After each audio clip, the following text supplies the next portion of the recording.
Today on Rappler.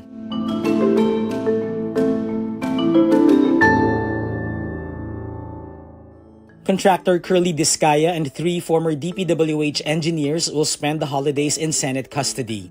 The Commission on Elections suspends the filing of candidacy for the March 2026 BARMM parliamentary elections. And most of Pope Leo's U.S. bishop appointments are critics of Trump's anti-immigration policies. Senate Blue Ribbon Committee Chairperson Senator Ping Lacson says contractor Curlee Discaya and 3 Public Works and Highways engineers will remain under Senate custody during the holidays. Discaya and former DPWH engineers Henry Alcantara, Bryce Hernandez, and JP Mendoza are detained at the Senate. This after they were held in contempt by Lacson's committee for refusing to cooperate in the flood control corruption probe. Lacson adds the 4 filed leave requests to seek temporary release, but he asked Senate President Tito Soto to deny the requests. He also says he advised the Senate President to deny the request for Christmas furlough due to security concerns, citing statements that arrest warrants would be issued before Christmas. He adds, quote, "So the risk of escape becomes greater, not to mention that it makes no sense to grant such requests for Christmas leave if indeed warrants are coming out by then." The 4 were allowed to receive visits from their families and to hear Mass within the Senate premises.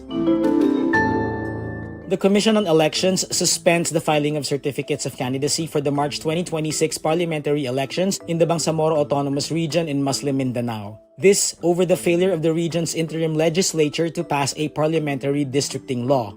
The Comelec Director for Education and Information says the filing period, which had been scheduled for January 5 to 9, 2026, will be deferred until the Bangsamoro Transition Authority enacts the required districting measure. The Supreme Court had earlier directed the BTA to finalize parliamentary districts by October 30, a deadline that was missed.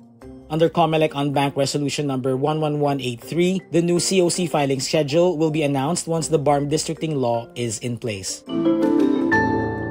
Most of Pope Leo's U.S. bishop appointments have called for better treatment of immigrants in the country. At least 10 of Leo's 13 picks, including the new Archbishop of New York, have publicly criticized the policies. Some of them called Trump policies cruel, while others urged the administration to use due process in deportations. One of Pope Leo's closest U.S. advisors says the appointments reflect the church's firm stance on the treatment of immigrants. He adds, "This view is now part of the belief that life is sacred from conception until death." Leo appeared to broaden the church's pro-life stance in September when he questioned whether Trump's policies aligned with church teachings. And that's today's wrap. I'm JC Gotinga. Thank you for watching. Click the link below for the full story.